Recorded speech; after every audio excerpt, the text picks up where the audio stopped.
Hello दोस्तों, मेरा नाम है विवेक और आप देख रहे हैं एजुकेशनल ईज़र। अगर आप चैनल पर नए हैं तो सब्सक्राइब ज़रूर करें और बेल आइकन को प्रेस कर लें, जिससे कि हमारी नेक्स्ट वीडियो आप तक सबसे पहले पहुंच जाए। तो शुरू करते हैं आज का अपना पहला टॉपिक, परावर्तन के नियम। तो लास्ट वीडियो में मैंने आपको बताया था परावर्तन क्या होता है। किसी प्रकाश की किरण का टकराकर किसी सतह से टकराकर वापस उसी माध्यम में लौट आना क्या कहलाता है? परावर्तन कहलाता है। तो उसके नियम कुछ होते हैं। अब उसके क्या नियम हैं? उसके दो नियम हैं। पहला नियम, आपतित किरण, परावर्तित किरण और आपतन बिंदु पर खींचा गया अभिलंब तीनों एक ही तल में होते हैं, एक ही सरफेस में होते हैं। जैसे ये एक तल है तो ये आपतित किरण है, ये परावर्तित किरण है और ये अभिलंब है। ये तीनों एक ही तल में होंगे। ऐसा नहीं होगा कि आपतित किरण इस तल में है, अभिलंब ऐसे है और परावर्तित किरण कहीं और है। तो तीनों एक ही तल में होते हैं। ठीक है, ये पहला नियम है। दूसरा नियम है, आपतन कोण I सदैव परावर्तन कोण R के बराबर होता है। यानी ये जो कोण है इसको हम बताए थे, इसको बोलते हैं आपतन कोण और इसको परावर्तन कोण। दोनों की वैल्यू हमेशा क्या होती है? बराबर होती है। यह है दूसरा नियम।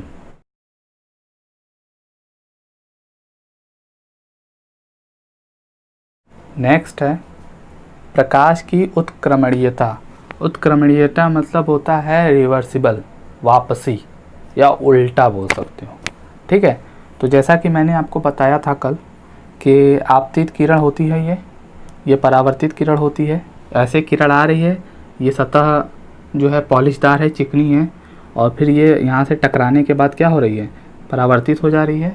तो इसका ये नियम है कि अगर परावर्तन की घटना में, यानी कोई परावर्तन की घटना हो रही है तो उसमें एक आपतित किरण होगी और एक परावर्तित किरण होगी।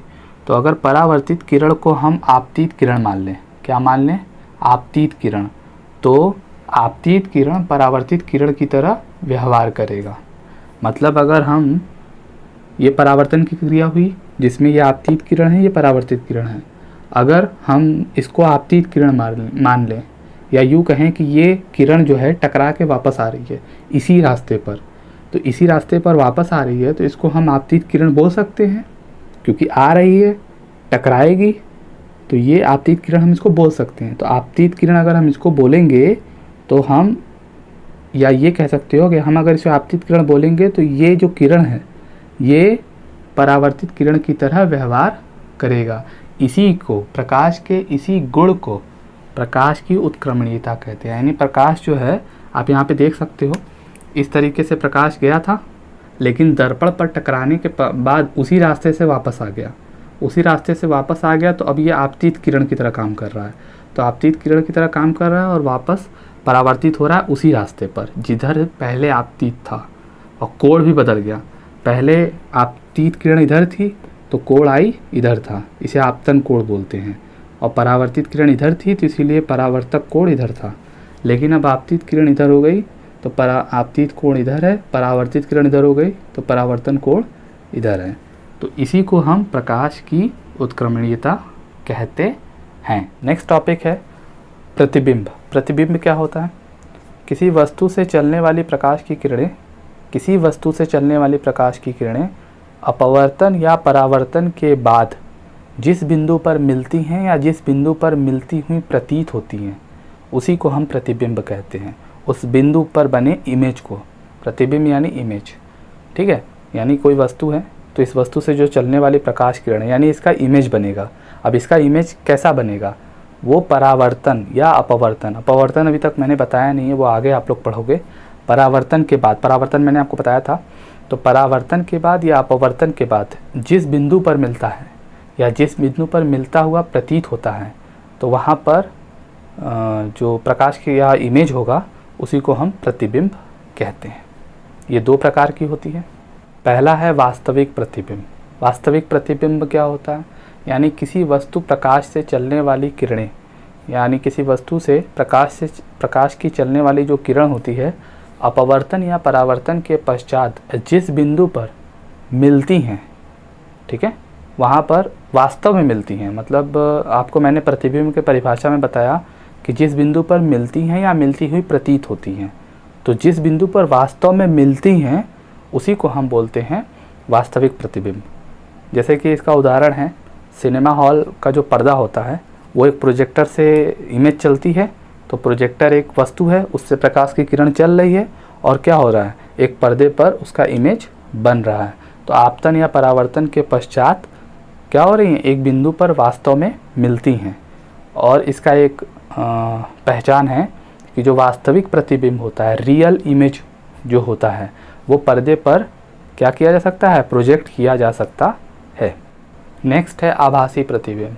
नाम से ही क्लियर है, आभासी यानी वर्चुअल इमेज, यानी किसी वस्तु या वस्तु के किसी बिंदु से चलने वाली प्रकाश की किरणें परावर्तन के पश्चात जिस बिंदु पर, यानी वास्तव में किसी बिंदु पर मिलती नहीं हैं, लेकिन उस बिंदु से आती हुई प्रतीत होती हैं। वास्तविक प्रतिबिंब में क्या था कि किसी वस्तु से चलने वाली प्रकाश की किरणें अपवर्तन या परावर्तन के पश्चात किसी बिंदु पर वास्तव में जाके मिलती हैं, लेकिन इसमें क्या हो रहा है, परावर्तन के पश्चात किसी बिंदु पर, यानी एक बिंदु होगा जहाँ से हमें आता हुआ प्रतीत होगा, ऐसा नहीं लगेगा कि वहाँ जाके मिल रही है, तो इसीलिए हम लोग इसको आभासी प्रतिबिंब बोलते हैं।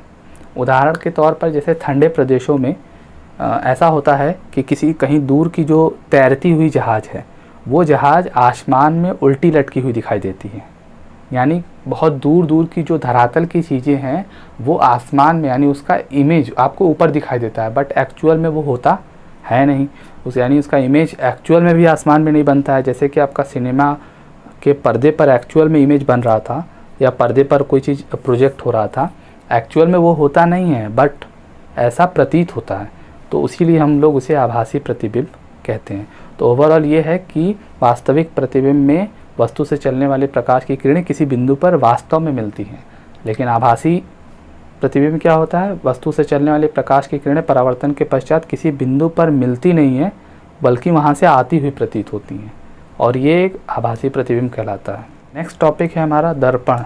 दर्पण क्या होता है, किसी पारदर्शक तल को, पारदर्शक तल किसे कहते हैं, मैंने लास्ट वीडियो में बताया था, जिससे प्रकाश की अधिकांश किरणें क्या हो जाती हैं, गुजर जाती हैं, उसे हम पारदर्शक तल बोलते हैं। तो किसी पारदर्शक तल को क्या एक तरफ से पेंट कर दो या कलई कर दो या किसी चीज़ की कोटिंग कर दो, तो क्या होता है, वो एक परावर्तक तल की तरह काम करता है, उसी को हम बोलते हैं दर्पण। यानी किसी पारदर्शक तल के एक पृष्ठ पर कलई कर देने से दूसरा पृष्ठ परावर्तक तल की तरह कार्य करता है, इसी को हम, इस निकाय को हम या इस तल को हम दर्पण बोलते हैं। ये दो प्रकार का होता है।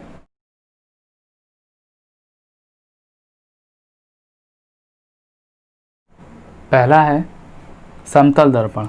समतल दर्पण किसे कहते हैं, वह दर्पण, दर्पण तो समझा दिया, जिसकी एक तरफ आप कोटिंग कर दो या कलई कर दो और दूसरी तरफ परावर्तक तल की तरह वो काम करे, उसे हम बोलते हैं दर्पण।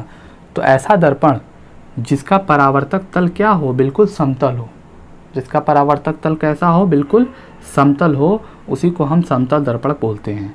और समतल दर्पण पर जो बना हुआ प्रतिबिंब होता है वो हमेशा आभासी होता है।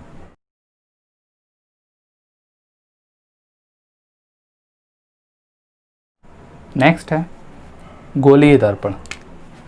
नेक्स्ट क्या है आपका, गोलीय दर्पण।